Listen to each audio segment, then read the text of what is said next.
The silence in the house is a living thing. It's been 3 years since Sarah passed, and I've learned that grief isn't a wave that hits you and recedes, it's a climate. It's the air you breathe. Some days the air is clear, and you can see the horizon. Other days, like today, it's a thick, gray fog that clings to your skin and makes every movement feel like you're wading through waist-deep water.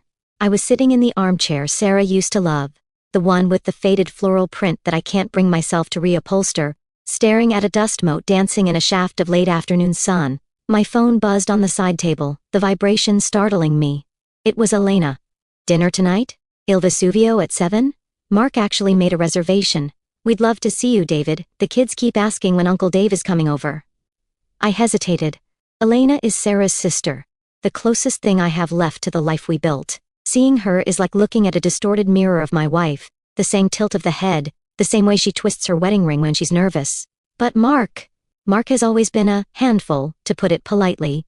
Sarah used to roll her eyes and say he was just passionate, but I knew she found him as exhausting as I did. Still, the thought of another night alone with a microwave burrito and the hum of the refrigerator was too much to bear. I'm in, I texted back. See you there. I spent an hour getting ready. I shaved, put on a crisp button-down, and even polished my shoes.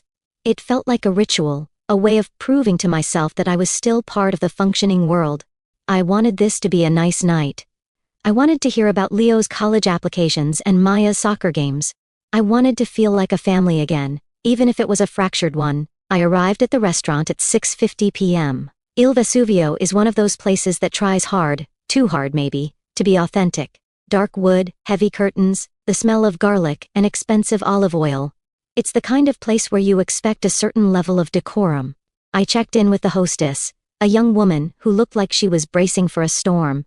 Reservation for 6? Name's Mark, I said. Ah yes, we have you down for 7. Your party isn't here yet though. I'll wait in the bar, I said. By 7:10, I was on my second ginger ale. By 7:20, I was checking my phone every 30 seconds. Elena's texts started rolling in. 7:12 p.m. Leaving now, Mark couldn't find his keys. 7:18 p.m. Traffic is a nightmare, so sorry. 7:24 p.m. Almost there. Mark is frustrated. I knew what frustrated meant.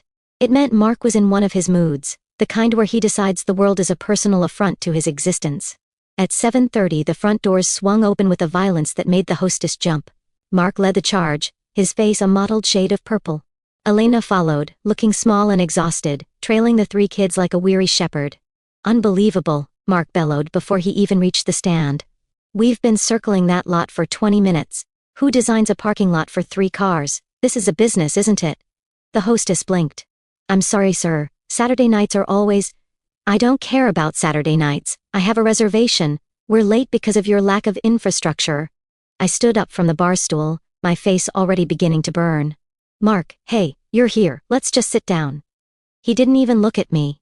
He was too busy staring down the hostess. 6 people, now. Sir, since you were 30 minutes late, we had to give your table to another party. We're working on getting another one ready, but it might be a few minutes. Mark's jaw tightened. I could see the pulse thrumming in his neck. A few minutes? I have a reservation. Do you know what that word means? It means you reserve the table. Mark, please, Elena whispered, reaching for his arm. He shook her off. No, Elena, this is incompetent. We're paying customers. I looked at the kids. Leo, 18 and already taller than his father, was looking at the ceiling, his jaw set. Maya, 16, was buried in her phone, her shoulders hunched. And Toby was 13 and looked like he'd just rolled out of a dumpster. He was wearing gray pilled pajama pants and a hoodie with a massive tear under the armpit. Toby, I said, trying to find a neutral tone. You okay? Dad said it was fine, the kid muttered, not looking up. It is fine, Mark snapped, turning his rage toward me for a split second. He's a kid, who cares what he wears? It's a restaurant, not a cathedral. Eventually the hostess, who I felt immensely sorry for, led us to a booth. It was clearly designed for 4, maybe 5 people. They'd shoved a chair at the end, right in the middle of the main walkway where the servers had to squeeze past with heavy trays. Mark immediately claimed the center of the booth, sliding in and spreading his arms out as if to claim the territory. Finally, he grunted, grabbing a menu.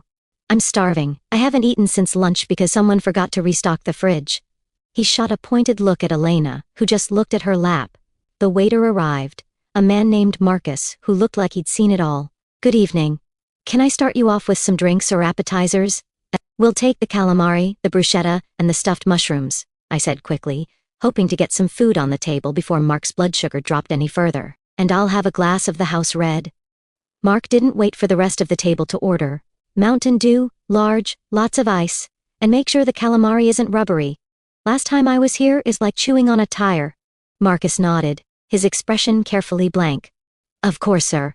When the appetizers arrived, it was like watching a shark feed. I'd ordered enough for everyone to have at least 2 of everything. But as soon as the plates hit the table, Mark's hands were a blur.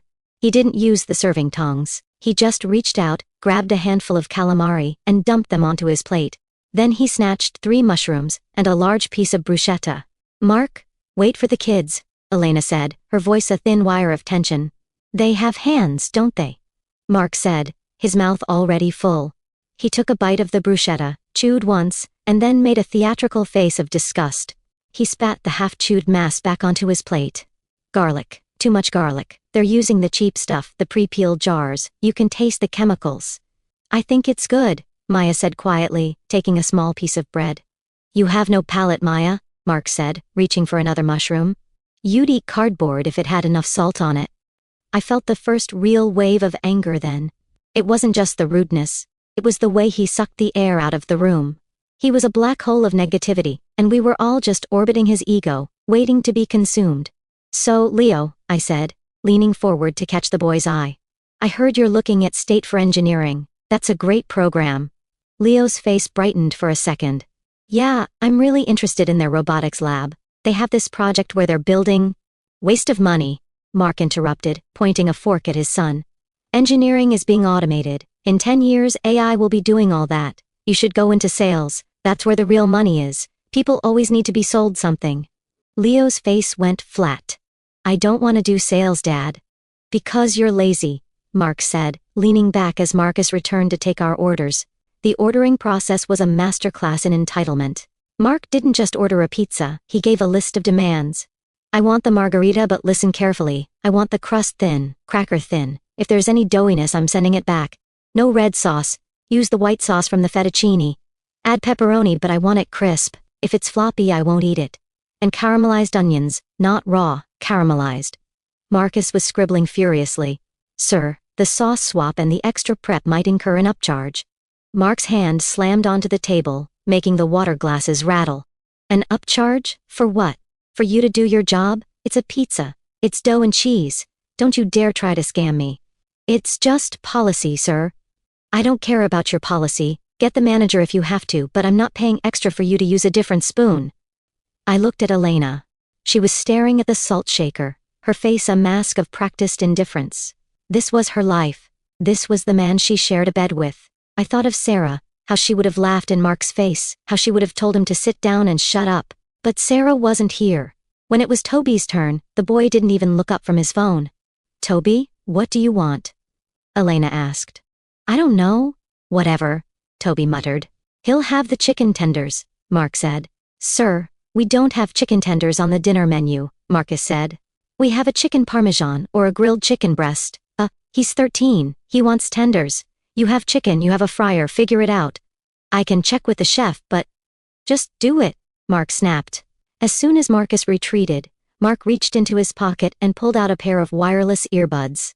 He popped them in, leaned his phone against the wine carafe, and started watching an anime. The screen flickered with bright, jarring colors. He was completely gone. A 46-year-old man ignoring his family at a nice dinner to watch cartoons. The silence that followed was agonizing. I tried to talk to Maya about her soccer, but the tinny sound of explosions and Japanese dialogue leaking from Mark's ears made it impossible to focus. Then came the moment that made my blood run cold. Mark's Mountain Dew glass was empty. He didn't wait for Marcus to pass by. He didn't catch his eye. He picked up the glass and started shaking it. Clink, clink, clink. He shook it vigorously, the ice rattling like a percussion instrument, aimed directly at Marcus, who was 3 tables away, mid-conversation with an elderly couple. Mark didn't say a word. He just kept shaking the glass, a smug, expectant look on his face. Marcus finished with the couple and hurried over, his face tight. "Yes, sir. Can I get you another soda?" "Empty," Mark said, pointing at the glass as if Marcus were a slow-witted child. Marcus took the glass and turned away. Mark actually laughed. He looked at us, his eyes bright with a twisted kind of pride. See that? I didn't even have to say a word. That's how you handle these people. You have to train them. If you're too nice, they'll ignore you all night. I felt a physical sensation of nausea. Mark, he's a human being. He's not a dog you're training. Mark pulled one earbud out. What was that, David? I said he's a person. You're being incredibly disrespectful. Mark sneered. Oh, here we go, St. David. You've always been too soft. That's why you let people walk all over you. I'm a customer. I'm paying for a service. There's a hierarchy for a reason. He popped the earbud back in and returned to his show. The food arrived. Mark's pizza was, according to him, a disaster. Look at this, he said, poking at the crust with a fork. It's not cracker thin, it's bread-like. And these onions? They aren't caramelized, they're just sautéed. This is pathetic. He spent 10 minutes dissecting the pizza, complaining about every bite, yet managed to eat the entire thing in record time. When Toby pushed away his custom chicken tenders after 2 bites, Mark reached over and finished those too. Wasteful, he muttered, his mouth full of breading. Kids these days don't know the value of anything. I sat there, my food tasting like ash. I looked at the older kids. Leo was staring at his plate, his shoulders tight. Maya was blinking back tears. They were being humiliated in public by the person who was supposed to protect them. The breaking point came with the bill. I had told Elena earlier that I'd cover the appetizers and the older kids' meals. When Marcus brought the check, he'd accidentally left one of the appetizers, the stuffed mushrooms, on Mark and Elena's tab instead of mine. It was a $5 mistake. Mark saw it, and his face went from purple to a dark, bruised red. Are you kidding me? He roared. The entire restaurant went silent. A woman at the next table actually gasped. Are you actually kidding me? Can you people do anything right? Marcus rushed over, his hands visibly trembling. I'm so sorry, sir. Is there a problem? The problem is, you're incompetent. Mark yelled, standing up. He was looming over the table now, his voice echoing off the high ceilings. It's a simple bill. How hard is it to put the food on the right piece of paper? I'm not paying for this. I'm not paying for any of it. Sir, please, I can fix it in a second. No, I'm tired of the excuses. I want to see the manager. I want this entire meal comped for the stress you've caused my family. I felt something snap inside me. It wasn't a loud break. It was a quiet, cold realization. I didn't have to be here.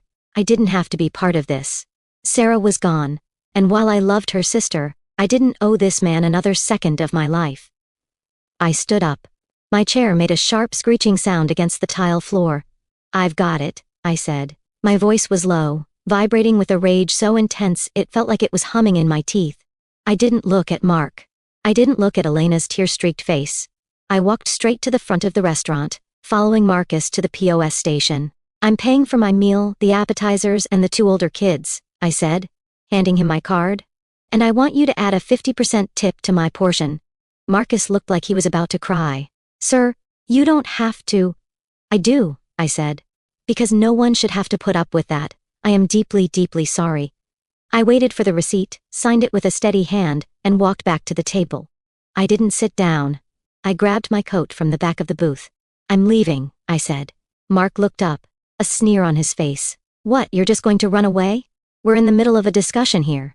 No, Mark, you're in the middle of a tantrum. I'm in the middle of a realization. I looked at Elena. Elena, I love you. Leo, Maya, you guys are always welcome at my house. Call me if you need anything, but I am done. David, wait. Elena started, her voice breaking.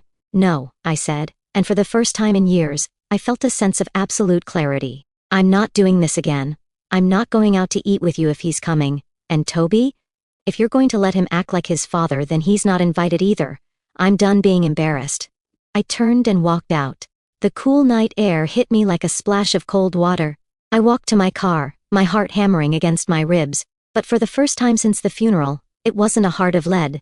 It was a heart of fire. I sat in my car for a long time, watching the lights of the restaurant. I saw the manager go to their table. I saw Mark gesturing wildly. I saw Elena put her head in her hands. And I realized that for years, I'd been trying to keep the peace for the sake of a memory. But Sarah wouldn't have wanted me to be a doormat. She would have wanted me to be a man. An hour later, my phone buzzed. It was Elena. Are you home? She asked. Yeah? Did we do something wrong? You left so fast. Mark thinks you're being dramatic. He says you've always been a bit sensitive since the funeral. I took a deep breath. Elena, listen to me. Your husband is an embarrassment. He treated that waiter like a servant. He acted like a spoiled child. And Toby? Showing up in pajamas to a nice dinner because Dad said it was fine? You're raising him to be just like Mark. It was humiliating. I was sitting there, and all I could think was how ashamed Sarah would be to be associated with that table. She loved you, Elena, but she would have hated this. There was a long, heavy silence. Nobody else has a problem with them, she said finally, her voice sounding small and hollow. Our friends, they just know how Mark is. They accept him. Then your friends have lower standards than I do, I said. I'm not going out with him again, ever. If you want to grab lunch, just us or with Leo and Maya, name the place, I'll be there, but the family dinners are over. She hung up without saying goodbye. 10 minutes later, my phone rang again. A number I didn't recognize at first, then realized it was my mother-in-law, Sarah, and Elena's mom. David? She said. Hey, Joyce. I braced myself. I expected her to tell me to apologize, to keep the family together, to think of the kids. I just talked to Elena, she said. Her voice was steady, but I could hear the years of frustration behind it. And I wanted to say thank you. I blinked. Thank you? Thank you for finally saying it. I've been watching that man ruin every holiday, every birthday, every graduation for 15 years. And everyone else, me included, we just smile and pretend it's okay because we don't want the drama. We don't want to make Elena cry. But you're the only one who finally had the balls to call him out on his shit. You were right, David, every word of it. I sat in the dark of my living room, the silence no longer feeling like a weight, but like a space I had reclaimed. I looked at the photo of Sarah on the mantel. She was smiling, her eyes bright and full of life. I felt like she was smiling at me now. I had lost my wife, but I hadn't lost myself. And as I sat there, the victory wasn't about Mark or the restaurant. It was about the fact that I was finally, truly in control of my own life again. I had set a boundary. And for the first time in a long time, I felt like I could breathe. The conversation with Joyce lingered in the air long after I'd set the phone down. It was a strange validation. A key turning in a lock I hadn't even realized was barred.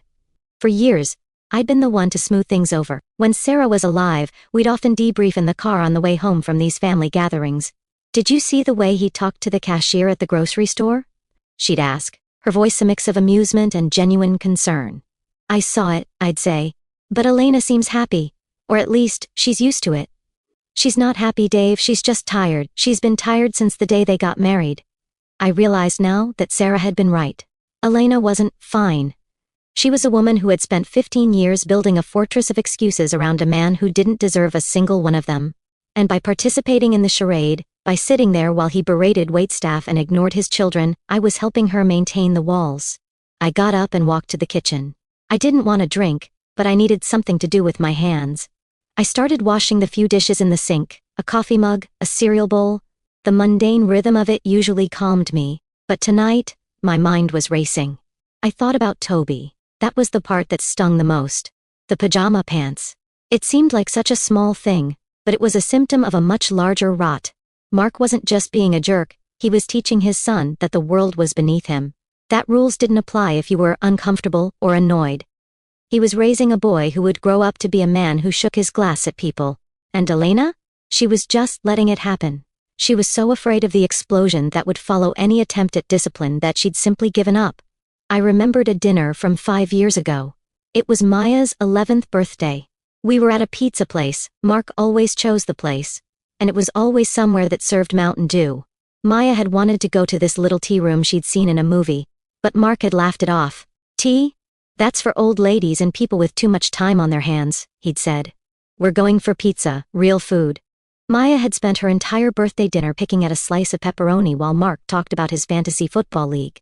Sarah had tried to steer the conversation back to Maya, asking about her school project on the solar system.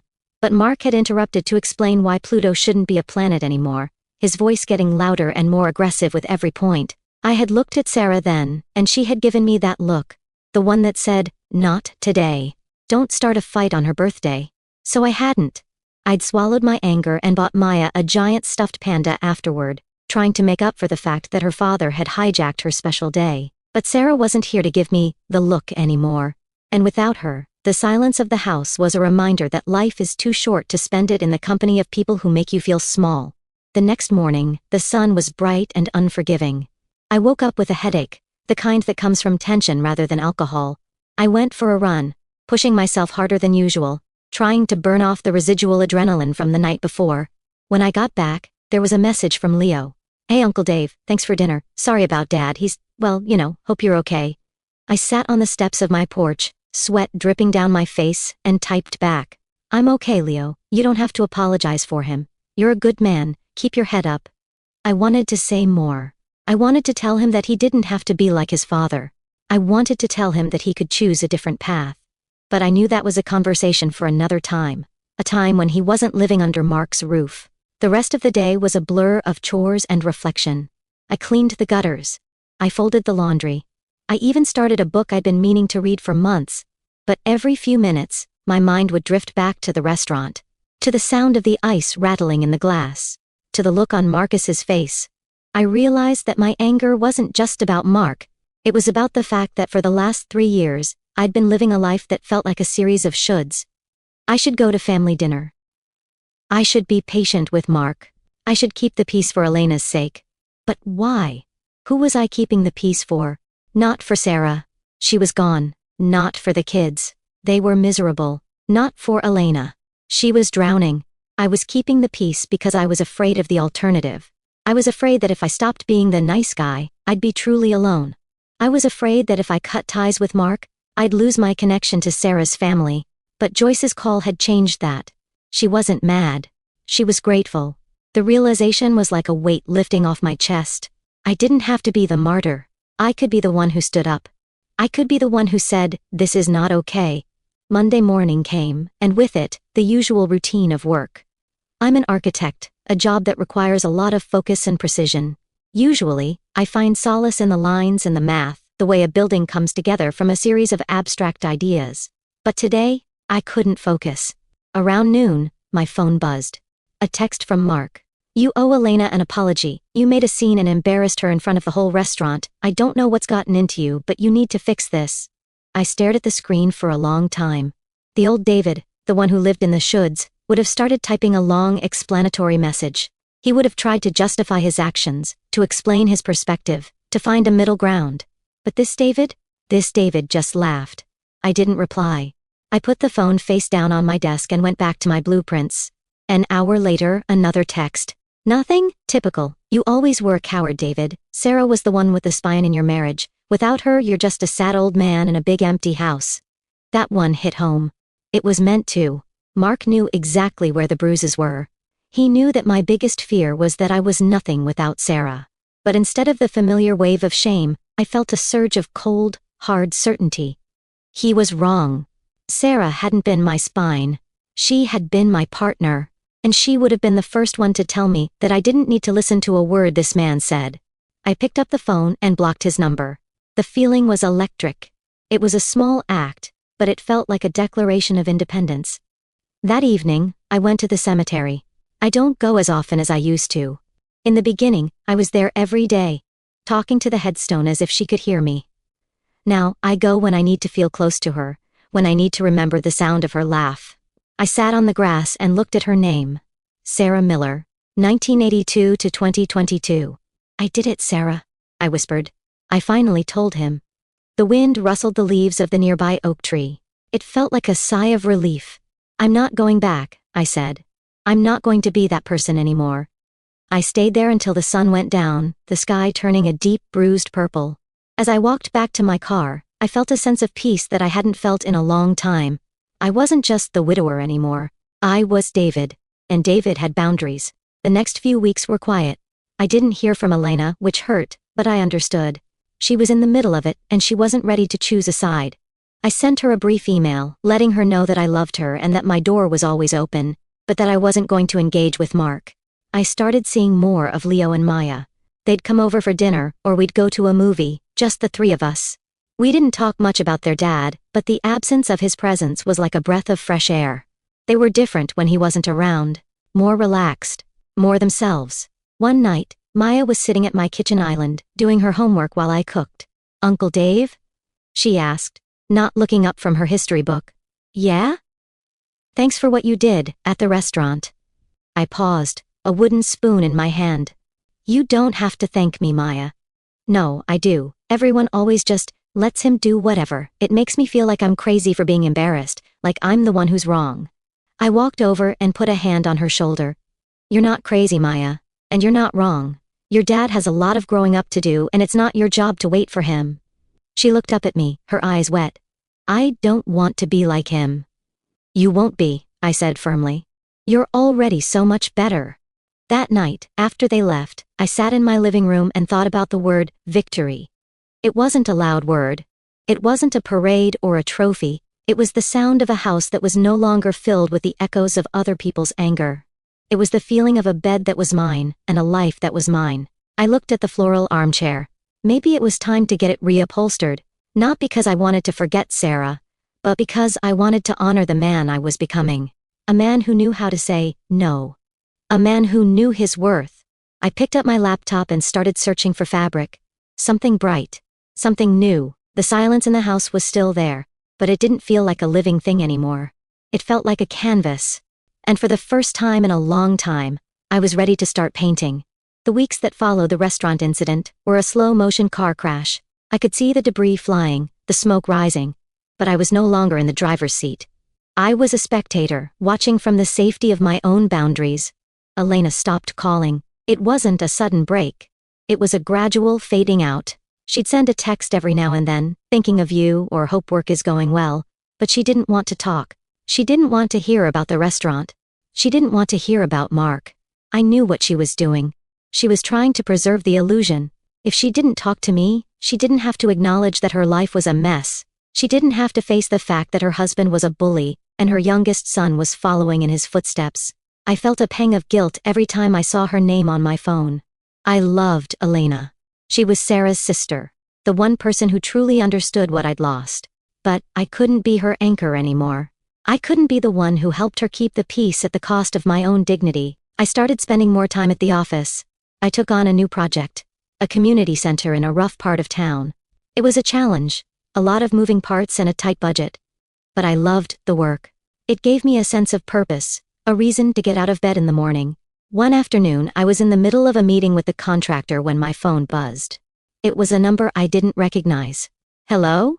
I said, stepping out into the hallway. David, it's Elena. Her voice was thin, like a piece of paper that had been folded too many times. Elena, is everything okay? Mark, he's in trouble, David. He got into a fight at work. He hit someone. I felt a cold dread settle in my stomach. A fight? What happened? He says it was their fault. He says they were being disrespectful, but the police, they're involved, David. He's been arrested. I leaned against the wall, the fluorescent lights of the hallway humming in my ears. Where is he? He's at the station. I don't know what to do. I can't call Joyce. She'll just tell me she told me so. I'll be there, I said, the words coming out before I could even think about them. I drove to the police station in a daze. I didn't want to help Mark. I didn't want to be the one who bailed him out. But I couldn't leave Elena alone. When I arrived, she was sitting on a plastic chair in the waiting room, her face buried in her hands. She looked smaller than I'd ever seen her. Elena, I said, sitting down beside her. She looked up, her eyes red and swollen. He's so angry, David. He's always so angry. I don't know who he is anymore. He's the same man he's always been, Elena, I said gently. He's just stopped hiding it. We sat there for hours, waiting for the paperwork to be processed. Mark was eventually released on bail, his face a mask of fury. He didn't look at me as he walked out of the cell. He didn't say a word to Elena. He just marched out of the station and into the parking lot. Mark! Elena called out, running after him.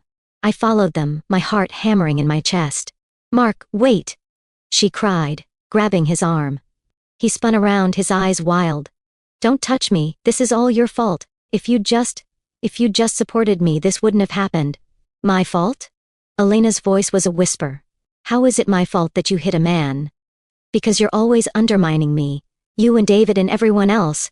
You treat me like I'm the problem. Well, I'm not the problem. The world is the problem. He turned and stomped off toward their minivan. Elena stood there, her shoulders shaking, her head bowed. I walked over and put a hand on her shoulder. Come on, Elena. I'll drive you home. I can't go back there, David, she said, her voice barely audible. I can't go back to that house. Then don't, I said. Come to my place, just for tonight. She looked at me, her eyes full of a desperate, pleading hope. Can I? Of course you can. We spent the night at my house. Elena slept in the guest room. The room Sarah had decorated with soft blues and whites. I sat in the living room, staring at the photo of Sarah on the mantel. I'm doing it, Sarah, I whispered. I'm helping her. The next morning, Elena was different. She was quiet, but there was a new kind of resolve in her eyes. I'm leaving him, David, she said over breakfast. I paused, a piece of toast halfway to my mouth. Are you sure? I've never been sure of anything in my life. I can't let him do this to the kids. I can't let him do this to me. What about Toby? I asked. Toby, he needs help. He needs a father who isn't a bully. And if Mark can't be that, then he shouldn't be a father at all. The next few months were a whirlwind of lawyers and moving vans. Elena moved into a small apartment near the kids' school. Leo and Maya were thrilled. They'd been waiting for this for years. Toby was more difficult. He missed his dad, or at least the version of his dad that Mark had allowed him to see. I spent a lot of time with them. I helped Elena move. I took Leo and Maya to their games. I even started taking Toby to a therapist, a woman who specialized in kids with difficult parents. It wasn't easy. There were a lot of tears, a lot of anger. Mark didn't go quietly. He called Elena constantly, alternating between threats and pleas for forgiveness. He tried to turn the kids against her. He even tried to sue me for interference. But we stood our ground. We were a team. One Saturday afternoon, I was at Elena's new apartment, helping her hang some pictures. The sun was streaming through the windows, and the sound of Maya's music was drifting from the bedroom. It feels good, doesn't it? Elena asked, stepping back to look at a photo of her and Sarah. It does, I said. I couldn't have done it without you, David, thank you. You did it yourself, Elena, I just held the ladder. She laughed, a real, genuine laugh that I hadn't heard in years. You did more than that. You showed me that it was okay to say no. I looked at the photo of Sarah. She was smiling, her eyes bright and full of life. I felt like she was smiling at us now. We had lost her, but we hadn't lost each other. And as I stood there, the victory wasn't about Mark or the divorce. It was about the fact that we were finally, truly, a family again. A family built on respect and love, rather than fear and silence. I walked over to the window and looked out at the street. The world was still there, still messy and complicated.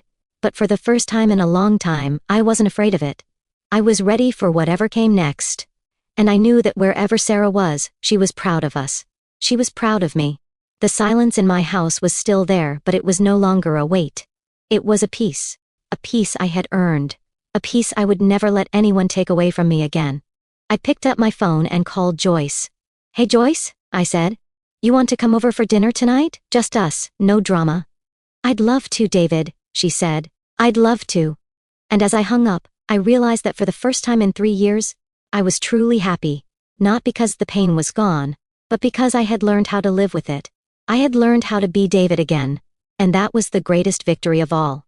The courtroom was a sterile, unforgiving place. The air was thick with the smell of old paper, and the quiet hum of the air conditioning.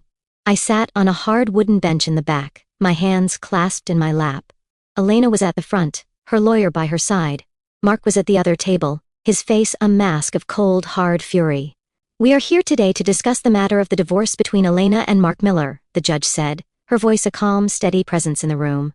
The next few hours were a blur of legal jargon and emotional outbursts. Mark's lawyer tried to claim that I was the one who had broken up their marriage, that I was the other man. Mr. Miller, you have no evidence to support these claims, the judge said, her voice a warning. I have my own eyes, Mark yelled, standing up. I saw them. I saw how they looked at each other. Mr. Miller, sit down, the judge said, her voice a command. Mark sat down, his face a mottled shade of purple. He looked like he was about to explode. Elena was different. She was quiet, but she was strong. She spoke with a clarity and a purpose that I hadn't seen in years. I am here today because I can no longer live in a house where fear is the primary emotion, she said, her voice steady. I am here because I want a better life for my children. I want them to grow up in a world where respect and love are the foundations of a family. The judge nodded, her expression unreadable. The trial lasted for 3 days. It was a marathon of misery, but it was a necessary one. We were fighting for the future of the kids, for the future of Elena. On the final day, the judge handed down her decision. "I have reviewed the evidence and the testimony," she said, her voice a finality. "I find in favor of Elena. She will be granted primary custody of the children, and the house and the car will be awarded to her. Mr. Miller will be granted visitation rights, but they will be supervised until he can prove that he is no longer a threat to the well-being of the children." Mark stood up, his face a mask of pure, unadulterated rage. He didn't say a word. He just turned and walked out of the courtroom, his footsteps echoing on the tile floor. Elena slumped in her chair, her shoulders shaking. I walked over and put a hand on her shoulder. "It's over, Elena," I said. "It's finally over." She looked up at me, her eyes full of a deep, abiding gratitude. "Thank you, David. Thank you for everything. You did it yourself, Elena. I just held the ladder." We walked out of the courtroom and into the bright, unforgiving sunlight. The world was still there, still messy and complicated. But for the first time in a long time, it felt like a world we could live in. The next few months were a whirlwind of activity. Elena moved back into the house, and we spent weeks cleaning and redecorating.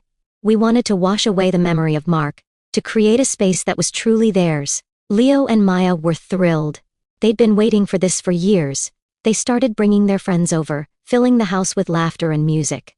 Toby was more difficult. He missed his dad, or at least the version of his dad that Mark had allowed him to see. He'd spend hours in his room, playing video games and refusing to come out. I spent a lot of time with him. We'd play Mario Kart together, and I'd listen to him talk about his dad. "I wish he'd just be nice, Uncle Dave," he'd say, his eyes glued to the screen. "I wish he would too, Toby. But sometimes people don't know how to be nice." Slowly, Toby started to come around. He started participating in family dinners, and he even started talking to his therapist about his dad. It wasn't easy. There were a lot of tears, a lot of anger. But we were a team. We were a family. One Saturday afternoon, we were all in the backyard, having a barbecue. The sun was shining and the air was filled with the smell of grilled burgers and hot dogs. "This is nice, isn't it?" Elena asked, sitting on a lawn chair. "It is," I said. "I never thought I'd be here, David. I never thought I'd be happy again." "You earned it, Elena. You fought for it." She looked at me, her eyes full of a deep, abiding love. "I couldn't have done it without you." "You did it yourself, Elena. I just held the ladder." We laughed, a real, genuine laugh that I hadn't heard in years. And as I sat there, I realized that for the first time in 3 years, I was truly happy. Not because the pain was gone, but because I had learned how to live with it. I had learned how to be David again. And that was the greatest victory of all. I looked at the photo of Sarah in my wallet. She was smiling, her eyes bright and full of life. I felt like she was smiling at us now. We had lost her, but we hadn't lost each other. And as I stood there, the victory wasn't about Mark or the divorce. It was about the fact that we were finally, truly, a family again. A family built on respect and love, rather than fear and silence. I walked over to the grill and flipped a burger. The world was still there, still messy and complicated. But for the first time in a long time, I wasn't afraid of it. I was ready for whatever came next. And I knew that wherever Sarah was, she was proud of us. She was proud of me. The silence in my house was still there, but it was no longer a weight. It was a peace. A peace I had earned. A peace I would never let anyone take away from me again. I picked up my phone and called Joyce. "Hey Joyce," I said. "You want to come over for dinner tonight? Just us, no drama." "I'd love to, David," she said. "I'd love to." And as I hung up, I realized that for the first time in 3 years, I was truly happy. Not because the pain was gone, but because I had learned how to live with it. I had learned how to be David again, and that was the greatest victory of all. The years began to stack up like the blueprints in my office, orderly, purposeful, and built on a foundation that had been tested by fire. It had been 5 years since that night at Il Vesuvio, a night that had felt like an ending but turned out to be the most vital beginning of my life. I was standing in the kitchen of the new house I'd designed for myself. It wasn't the big, echoing museum of grief I'd shared with Sarah. This place was smaller, full of light, and featured an open-concept living area that was perfect for the Sunday dinners that had become our new tradition. The doorbell rang, and I didn't even have to look at the clock to know who it was. Leo walked in first, his shoulders broad, wearing a jacket with the logo of the engineering firm, where he'd just been promoted to senior lead. He wasn't the quiet, hunched boy from the restaurant anymore. He carried himself with a quiet confidence that reminded me more of Sarah every day. "Hey, Uncle Dave," he said, pulling me into a one-armed hug. "Smells like you actually followed the recipe for the osso buco this time." I took it as a suggestion, Leo. Architecture is about structure, cooking is about flow, I joked, swatting his hand away from the appetizer tray. Maya followed him, her soccer bag slung over her shoulder. She was in her second year of college, playing for the varsity team and maintaining a GPA that made Elena beam with pride whenever she talked about it. She headed straight for the fridge, grabbing a bottle of water with the practiced ease of someone who considered this house a second home. "Toby's right behind us," she said, leaning against the counter. "He's driving himself now, can you believe it?" I looked out the window and saw a sensible used sedan pull into the driveway. Toby stepped out, wearing a clean polo shirt and jeans, no pajamas in sight. He'd grown into a thoughtful, somewhat reserved young man, but the anger that had once simmered beneath his surface had been replaced by a genuine curiosity about the world. He was volunteering at a local animal shelter and talking about studying veterinary medicine. Elena was the last to arrive. She looked younger than she had 5 years ago. The permanent line of tension between her eyebrows had vanished, replaced by faint crinkles at the corners of her eyes from laughing. She was running a successful boutique catering business now, finally putting her years of restaurant experience to work for herself instead of enduring it for someone else. "I brought the lemon tart," she said, setting a box on the table. She looked around the kitchen, her gaze lingering on the photo of Sarah that I'd moved to a prominent spot near the window. She would have loved this kitchen, Dave. She would have complained about the lack of a walk-in pantry for 10 minutes, and then she would have loved it, I said. And we both laughed. We sat down to eat, the conversation flowing easily. We talked about Leo's project, Maya's upcoming tournament, and Toby's latest rescue dog. There was no one shaking a glass at the waiter. There was no one watching anime with earbuds in. There was just the sound of a family that had survived a storm and learned how to build a better boat. Mark was a ghost now. He'd moved 2 states away after the divorce was finalized, his visitation rights having withered away when he refused to attend the court-mandated counseling. Every now and then a stray text would come through to one of the kids. Usually a demand for money or a rambling complaint about how the world had treated him unfairly. But they had learned how to handle him. They had boundaries now. They knew that his anger was his burden to carry, not theirs. After dinner, while the kids were arguing over which movie to watch in the living room, Elena and I sat on the back deck. The air was cool, the scent of blooming jasmine heavy in the night. "Do you ever think about that night?" she asked quietly, her eyes on the stars. "The Italian place?" "Sometimes," I admitted. "Usually when I'm at a restaurant and I see someone being rude to a server, it makes my skin crawl." "I spent so long thinking that was just how life was," she said. "I thought my job was to be the buffer, to absorb the impact so the kids wouldn't feel it. I didn't realize I was just letting the bruises sink deeper into all of us." "You did what you had to do to survive, Elena. But you're not just surviving anymore." "No," she said, a small, firm smile touching her lips. "I'm living, we all are." I looked back through the sliding glass door at the kids. Leo was laughing at something Toby said, and Maya was mock-shoving him off the sofa. It was a scene of such ordinary, beautiful peace that it caught in my throat. I thought about the word, empowerment. For a long time I thought it was a loud word, a shout, a confrontation, a dramatic exit. But I realized now that empowerment is quiet. It's the steady hand on the steering wheel. It's the ability to say no without guilt and yes without fear. It's the knowledge that your peace is worth protecting, even if it means walking away from people who don't know how to value it. I had lost Sarah, and for a while I thought I'd lost my capacity for joy. I thought my life would be a long, gray corridor of memories. But by standing up that night, by refusing to be a part of Mark's small, mean world, I had opened a door. I wasn't just Sarah's husband anymore. I was a man who had built a life out of the ruins of a tragedy. I was a man who had helped his family find their way back to the light. As the kids finally settled on a movie, and the sounds of the opening credits drifted out to the deck, I felt a profound sense of closure. The story hadn't ended at the restaurant, it had just moved into a new chapter, one where the conflict was a memory, and the victory was a daily reality. I looked at my hands, steady and strong. I looked at Elena, who was no longer afraid of the dark. And I looked at the house I'd built, a place of light, of laughter, and of a silence that was finally, truly full of peace. "I'm glad you called me that night, Elena," I said. "I'm glad you answered, Dave." We sat there for a long time, two people who had navigated the wreckage and come out the other side. The world was still out there, with all its noise and its mark-like figures, but they couldn't reach us here. We had built our own world, and in this one, we were the ones who decided the rules. The story was complete. Not because everything was perfect, but because we were whole. And as I closed my eyes and breathed in the cool night air, I knew that Sarah was right there with us, her spirit woven into the very fabric of the life we'd reclaimed.